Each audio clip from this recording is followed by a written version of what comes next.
ભલે થોડી સંપત્તિ છૂટી જાય, થોડી જમીન ઓછી છૂટી જાય, થોડા સમાજ છૂટી જાય, થોડા સંબંધો ઓછા થઈ જાય, પણ જો જીવનમાં સુખી થવું હોય તો ભગવાન મહાદેવની ભક્તિ નહીં છોડવી.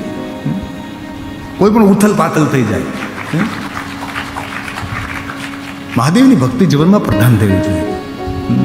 અમારું સુંદર કીર્તન છે, 2 જ પંક્તિનું છે. બ્રહ્માએ નારદને કહ્યું કે નારદ, નિરાકારમાંથી ભગવાન શિવ અને શક્તિનું પ્રાગટ્ય થયું છે, અને ભગવાન શિવ અને શક્તિ દ્વારા એક દિવ્ય પુરુષ પ્રગટ થયા, જે પ્રથમ પુરુષ છે. સુંદર જેમની આકૃતિ છે, મનોહર શ્રેષ્ઠ જેમનું રૂપ અને જેમનું સ્વરૂપ છે, એવા ભગવાન પ્રગટ થયા છે. પ્રશ્ન કર્યો, હું કોણ છું? તમે કોણ છો એમ નહીં, હું કોણ છું? ભગવાન શિવ અને શક્તિને કહે છે, હું કોણ છું? તેથી સનાતનની પરંપરા ભગવાનને ઓળખવાની પરંપરા નથી, આપણે સ્વયંને ઓળખવાની પરંપરા છે. હું કોણ છું? ક્યારેક તો એકલા બેસીને વિચારવું છે કે હું કોઈનો બાપ છું, હું કોઈની માં છું, હું કોઈનો પતિ છું, હું કોઈની પત્ની છું. શ્વાસ બંધ થઈ જાય, આંખ બંધ થઈ જાય તો કોઈનો પતિ નથી રહેતો, કોઈનો પિતા નથી રહેતો. સીધી વાત છે. હું કોણ છું? વાસ્તવિક મારું સ્વરૂપ કયું છે? આપણા શાસ્ત્રોમાં તેનું ખૂબ વિસ્તારથી વર્ણન છે, હું કોણ છું. અમારે પરમ પૂજ્ય પરમ વંદનીય પાંડુરંગ શાસ્ત્રી પૂજ્ય દાદાએ આના પર કેટલા પ્રવચનો આપ્યા. હું કોણ? પહેલા વિડીયો કેન્દ્રો ચાલતા હતા, કેટલો પ્રચાર થતો હતો, હું કોણ છું. તેથી પ્રશ્ન કર્યો, હું કોણ છું? ત્યારે શિવ અને શક્તિ કહે છે, સાંભળો પ્રથમ પુરુષ, અમે તમારી ઓળખાણ કરાવીએ છીએ. ભગવાન શિવ અને શક્તિ બોલે છે, તમે પહેલા પુરુષ છો, તમે પ્રથમ પુરુષ છો, તમે દિવ્ય પુરુષ છો, અમારા દ્વારા તમારું પ્રાગટ્ય થયું છે. ભગવાન સ્વયં શિવ બોલે છે, તમારું નામ વિષ્ણુ રહેશે.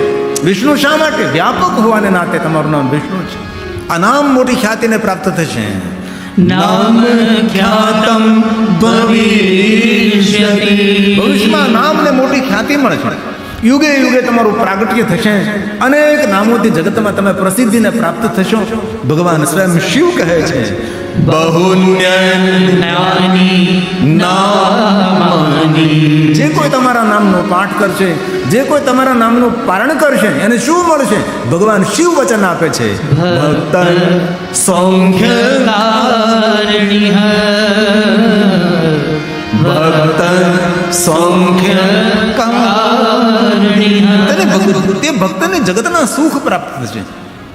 હજી તો સૂર્ય નથી, ચંદ્ર નથી, કોઈ પૃથ્વી નહીં, ગ્રહ નહીં, તારા નહીં, નક્ષત્ર નહીં, આપણી આંખો દ્વારા જે આપણે જોઈએ છીએ કોઈ વસ્તુ નથી. ત્યારે ભગવાન શિવ અને શક્તિ કહે છે, તમારું નામ વિષ્ણુ રહેશે. આ નામ મોટી ખ્યાતિને પ્રાપ્ત થશે. યુગે યુગે તમારું પ્રાગટ્ય થશે. દરેક નામો તમે પ્રસિદ્ધિને પ્રાપ્ત થશો. જે કોઈ તમારા નામનો પાઠ કરશે, પારણ કરશે, તેને દુનિયાના સુખ મળશે. વર્તમાન યુગમાં વિષ્ણુ ભગવાનના 1000 નામ છે. તેથી અનેક ભક્તો વિષ્ણુ ભગવાનના 1000 નામનો પાઠ કરે, રોજ પારણ કરે, 1000 નામ રોજ બોલે. આપણે રોજ તો ન બોલી શકીએ, કારણ કે આપણા જેવા ભાગ્યવાન કોણ હોય? રોજ ન બોલી શકીએ તો એકાદશી હોય ત્યારે બોલીએ, રામનવમી હોય ત્યારે બોલીએ, જન્માષ્ટમી હોય ત્યારે બોલીએ, આપણો જન્મદિવસ હોય ત્યારે.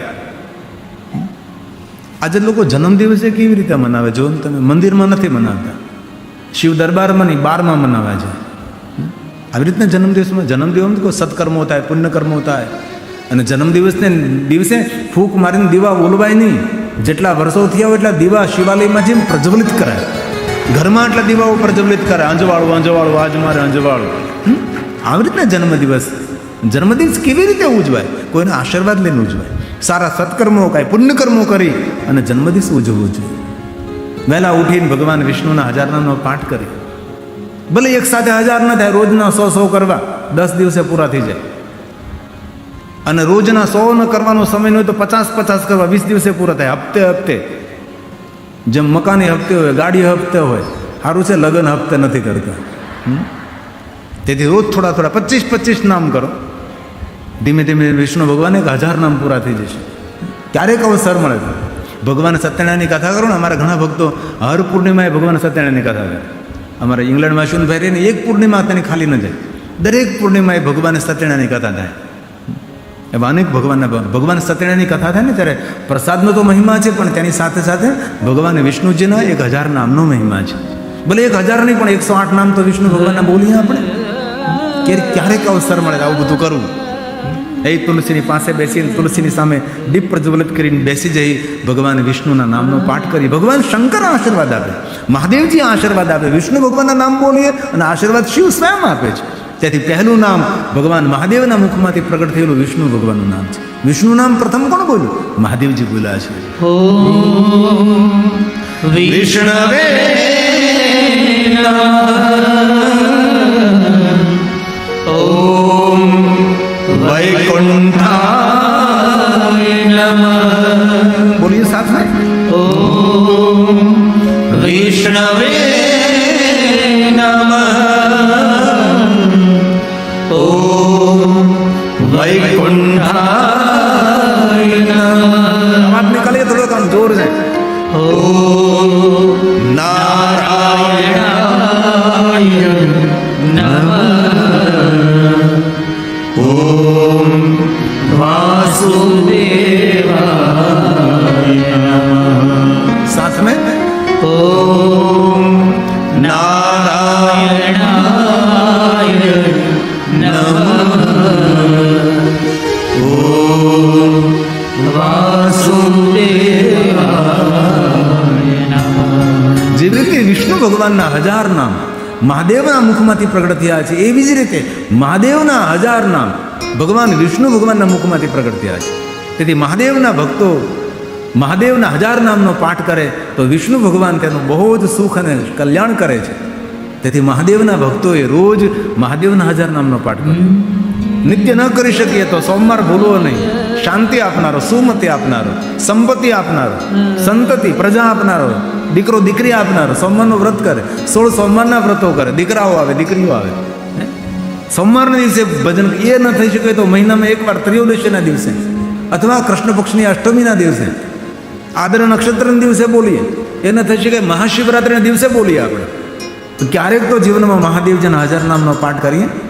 ભલે રોજ 1000 ન થઈ શકે, 108 નામ. અંધકાસુરના મુખમાંથી ભગવાન શિવજીના 100 નામો પ્રગટ, 108 નામ પ્રગટ થયા. અંધકાસુર અસુર હતો, એમને પણ ભગવાન મહાદેવના નામનો પાઠ કર્યો છે. અને જેટલા મહાદેવના નામો છે બધા જ નામ ભગવાન વિષ્ણુજીના મુખમાંથી પ્રગટ થયા. આ વિષ્ણુ ભગવાનનો પ્રસાદ છે અને ઘોષમેશ્વર મહાદેવનું સાનિધ્ય છે. આટલી તો કલ્પના કરો તમે, આટલું સુંદર નીરવ શાંતિ. આ ભૂમિ કેટલી ભાગ્યશાળી છે કે આપણે કેટલા ભગવાનના નામ અહીંયા લઈએ. તમે વિચાર તો કરો. આ કથા પૂર્ણ થશે ને અહીં તો આમ બેઠો હશે ને તો તેને અંદરથી ભગવાનની યાદ આવવા લાગશે. આ ભૂમિ દીક્ષિત થઈ ગઈ ભૂમિ. કેટલા પ્રભુના નામ આ ધરતી પર